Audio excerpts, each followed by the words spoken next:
ఏంటి సార్ 9 నెలలు అవుతుంది మన గవర్నమెంట్ ఫామ్ లోకి వచ్చి, ఎలా ఉంది పరిపాలన? ఎలా ఉంది? సూపర్గా ఉంది, సూపర్గా ఉంది.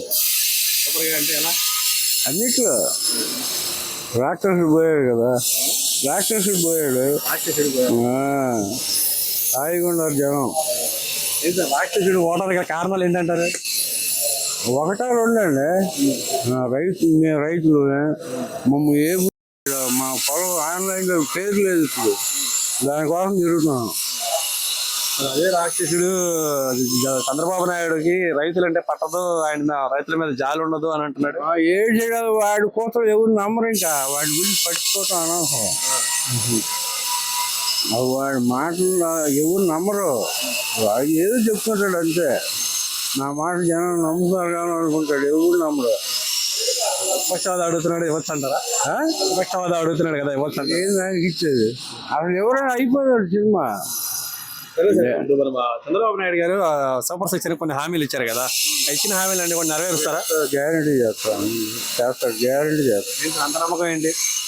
ఆయన అంతే, ఆయన ఏదో చూసాం కదా అన్నీ. ఆయన అంటే మాకు, నేను కర్ణాటకలో వ్యవసాయం చేసేవాడిని, ఆయన ఓడిపోయినప్పుడు వచ్చా.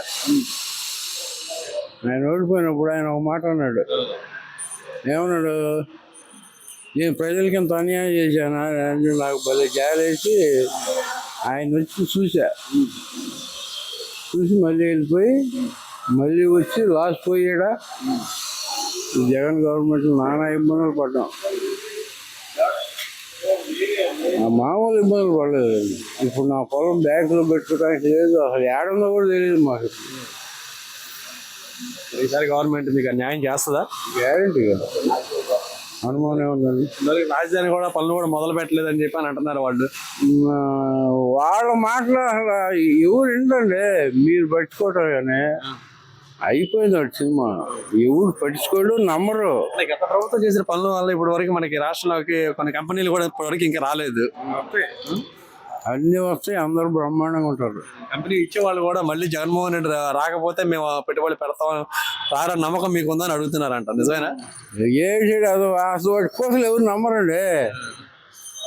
నేను ఏంటంటే ఇప్పుడు కొత్తగా ప్రభుత్వాలు కంపెనీలు పెట్టుబడులు పెట్టాలి అని అంటే ఏమో మళ్ళీ జగన్మోహన్ రెడ్డి వస్తాడేమో అని చెప్పని అడుగుతున్నారంట.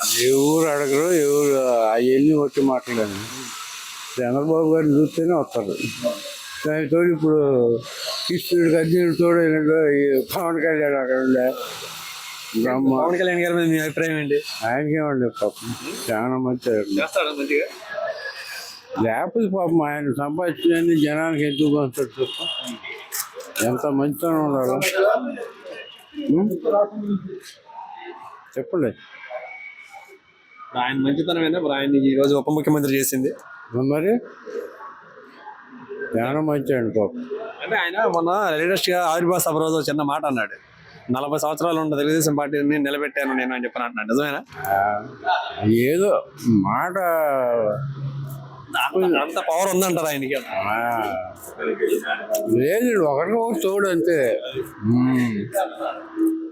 ఒకరికొకరు, ఆయన నుంచి ఈయన నుంచి ఆయన. మళ్ళీ పవన్ కళ్యాణ్ గారు కూడా అదే మాట అన్నారు, ఆయన దగ్గర నేర్చుకోవాల్సింది చాలా ఉంది చంద్రబాబు నాయుడు గారి దగ్గర, ఇంకో 30 సంవత్సరాలు మేము కలిసే ఉంటాం అంటారు. కలిసే ఉంటారండి, జనం ఏదో అనుకుంటారు కానీ వాళ్ళు కలిసే ఉంటారు. రాష్ట్రం బ్రహ్మాండం వస్తుంది.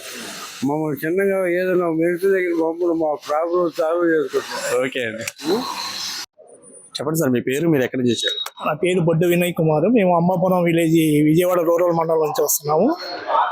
ఈ వల్లభనేని వంశీ మీద గతంలో ప్రభుత్వంలో చేసిన అరాచకాలు, అక్రమాలు, అతని సమీప బంధువు అయినటువంటి నిమ్మగడ్డ బ్రాహ్మణి వారి బంధువులు, వారు అనుచరులు కలిసి భూదందా చేసి కొన్ని వందల కోట్ల రూపాయలు సంపాదించడమే కాకుండా వాళ్ళు ఉన్నటువంటి వ్యవస్థని చిన్నభిన్నం చేస్తే మేము ఫిర్యాదు చేయగానే వారు ఎంక్వైరీ విచారణకి వాళ్ళు గ్రీవెన్స్ వాళ్ళు ఫిర్యాదు చేసిన దాని మీద ఎంక్వైరీకి చేశారు.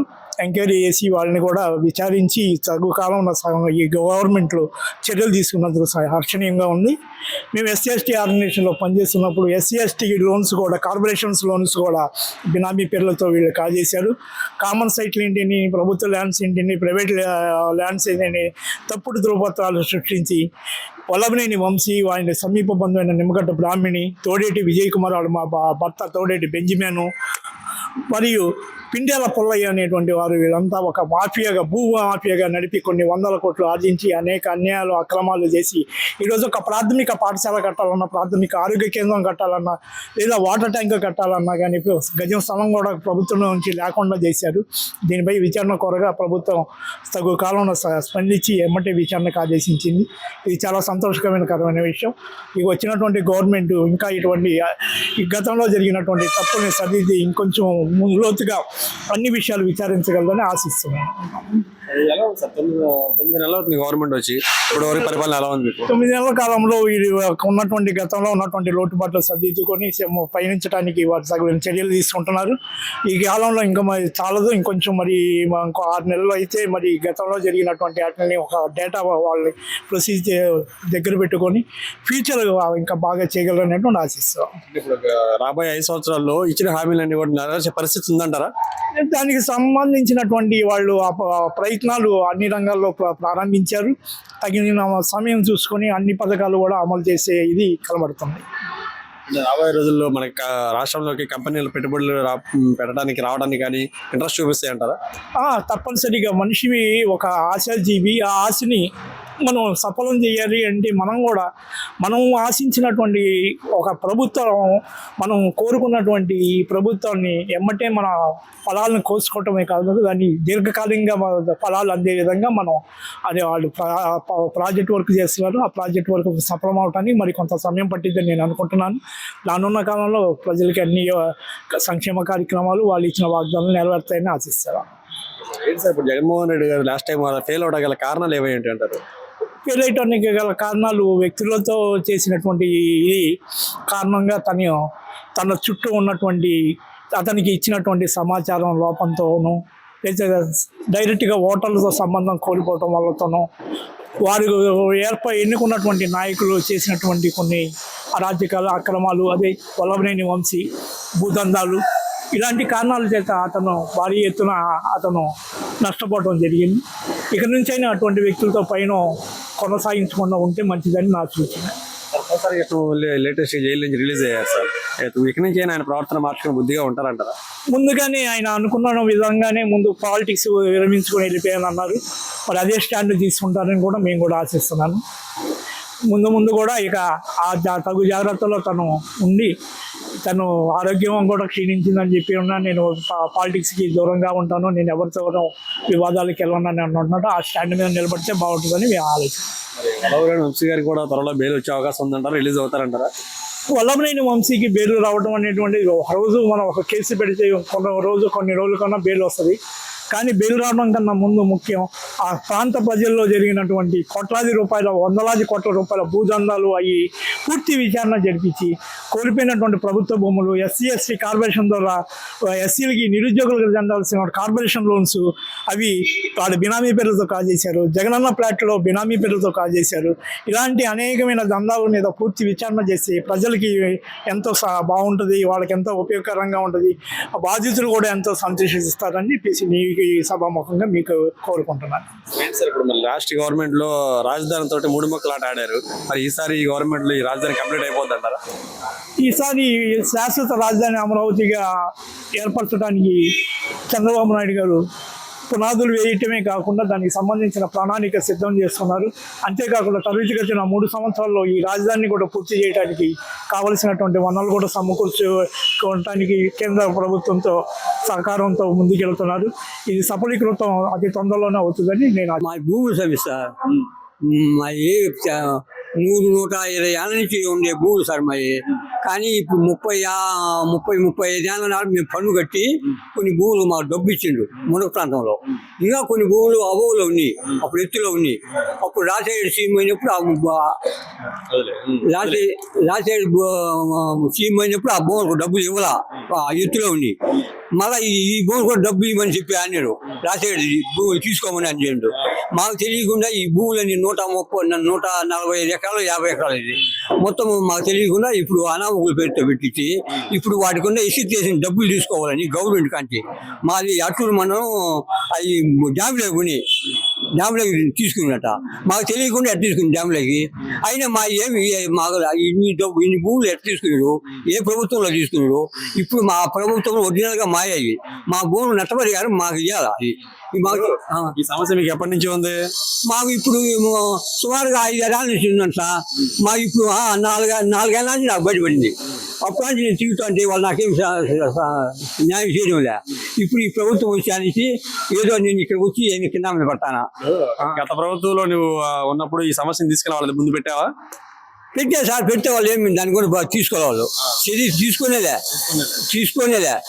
ఎన్నో మనం కాడికి పోయినా బతిపల్లి అన్ని రాజంపేటకు అన్ని ఇంత లెక్క తిరిగినాను ఎన్ని బాధలు పడినాను ఇప్పుడు నాకు విసుగుగా చాలా డేంజర్గా ఉంది ఏమిటి భర్త వస్తాను ఇప్పుడు మీరు న్యాయం చేయాలని వచ్చినాను నేను. ఈ గవర్నమెంట్ వచ్చాక మరి ఇక్కడికి వచ్చిన తర్వాత అర్జీ పెట్టుకుంటున్నారు కదా, వీళ్ళు న్యాయం చేస్తారని నమ్మకం మీకు ఉందా? నమ్మకం ఉండే కదా సార్ లేకపోతే దేనికోసం కడప నుంచి మొన్న ఒక పాటు కూడా వచ్చిందా అప్పుడు తెలియక ఒకటి తీసుకున్నా ఇప్పుడు ఒరిజినల్గా అన్ని ఇచ్చిపోతానా దీనికి న్యాయం చేసి ఈ నష్టపరిహారం వాళ్ళకి బాగుకుండా మా డబ్బు మాకు రాయాలా అంతవరకు ఈ నష్టపరిహారం ఎవరికి ఇవ్వద్దు న్యాయం చేసినంత న్యాయం చూసి దాన్ని సర్వే చేపించి ఆ భూమి ఎవరు అయింది న్యాయం అయితే ఎవరికైనా ఇచ్చేయండి ఆర్ఎస్ఆర్ ప్రకారము మీరు ఏమని తీసుకోండి ఎప్పుడు ఇచ్చిండ్రు ఏ రోజు ఇచ్చిండ్రు ఒరిజినల్గా నేను పన్ను 90 ఎకరాలు చూడు పని చేసిన చూడు 140 ఎకరాలు పని చేసిందా మామూలు చూడు ఇది కన్నముండంగా చూడు ఇలేసిండు మాకు అన్ని ఒరిజినల్గా రాబెట్టి పెట్టిండు ఈ మధ్యలో ఎవరు ఎట్టేసింది ఒక రోజు ఏమి వాళ్ళు తిరుగుతా వాళ్ళు నెట్టేసుకుని మేమేమి ఇంటికి దాకా చచ్చిపోవాల్సిందే అందుకు సార్ వచ్చింది ఈ బుద్ధి అర్జీ ఇచ్చి పోతా ఇంకా అసలు చంద్రబాబు సార్ కాడికి పోవాలా చంద్రబాబు నాయుడు కాడికి పెట్టుకుని నాకు సాయం చేయండి. ఇప్పుడు గవర్నమెంట్ వచ్చేది దాదాపు 9 నెలలు అవుతుంది కదా, ఎలా ఉంది ఇప్పుడు? అందరికి ఇచ్చిన హామీలన్నీ కూడా నెరవేరుస్తానే వచ్చింది ఈ విధంగా నేను కొంచెం నెరవేరుస్తూ న్యాయం చేస్తానని ఇంతవరకు వచ్చింది. మేము హామీలు ఇచ్చారు కదా, హామీలు హామీలు కూడా నెరవేరుస్తున్నాడు ఆయన నెరవేరుస్తున్నాడు ఒక దైన్యంతో వచ్చింది మేము కూడా మాది ఒక నెరవేరుస్తాడని ఇంకా మరి అవసరం భగవంతుంది ఆయన ఇష్టము ఆయన సారు కాడికి పోవాలా నాకు ఏదైనా మీరు కొంచెం సాయం చేయండి ఇదే నేను చెప్పేది మీరు న్యాయం చేసి మాకు నష్టపరిహారం మాకు చూసి ఎవరు చేయాలో చేయండి న్యాయం అంతే మీరు లేకపోతే ఇంకేం కుదరదు మీరు కాబట్టి మీరు ఏమైనా చర్య తీసుకుంటేనే రైతుల్ని జగన్మోహన్ రెడ్డి బాగా పట్టించుకుంటాడు అంటే నిజమేనా? పట్టించుకుంటాడంటే సార్ ఏం పట్టించుకుంటారు ఆయన పట్టించుకుంటాల్సింది ఆయన వాళ్ళకి కావాల్సిన వాళ్ళకు మా ఇంట్లో సన్న తక్కువ ఏం పట్టించుకుంటారు సన్న తక్కువ చంద్రబాబు నాయుడు పట్టించుకోడు ఆయనకి అసలు దయ లేదు జాలి లేదని చెప్తారు మాట్లాడు అవన్నీ అనుకోద్దు సార్ మనము చంద్రబాబు నాయుడు పట్టించుకోలేదు అని మాట అనుకోద్దు మనం. నేను జగన్మోహన్ రెడ్డి అంటున్నాడు ఆయన్ని అన్ని దానికి మనం ఎట్టేస్తాం సార్ అవన్నీ ఎట్టేస్తాము నీవనే ఇంకా ఆయన నీవనే అనుకుంటాడు నేను నీ తప్పు చెప్తా నువ్వు నా తప్పు చెప్తావు మధ్యలో లాభమేముంది న్యాయం మనం చేస్తే చూసే ప్రజలు అది కనుక్కుంటారు న్యాయమా అన్యాయమని. లాస్ట్ టైం గవర్నమెంట్ లో ఉన్నప్పుడు అందరికి న్యాయం చేశాడంట కదా, న్యాయం చేసినాడు దానికి గుర్తే ఉంది గుర్తుండాలి కదా నేను చేసిన ఇప్పుడు నాకు నువ్వు పెట్టినవు ఇప్పుడు నేను ఈసారి మాట్లాడినా నిజంగా మాట్లాడింది అవ్వస్తుంది రేపొద్దున్నే మాట్లాడింది నేను మాట్లాడినానంటే లాభమేమే అదేంటి అబద్ధం మాటలు కదా చేయకుండానే నేను చేశానని చెప్తున్నాడు అంటే అవన్నీ వద్దు కదా సార్ మనకు అవన్నీ ఇంకేంటి అనవసరము ఇప్పుడు మన సమస్య లేదని నువ్వు చెప్పి నాకు సాయం చేయండి అంతా ఇది చూడు ఇవి ఒరిజినల్గా చూసి డాక్యుమెంట్ ఇన్యాలిసిస్ చేసి ఏం కథ ఇది చూడు అన్ని బాగా చూసి నాకు న్యాయం చేయాలి. ఓకే అండి బాబాయ్.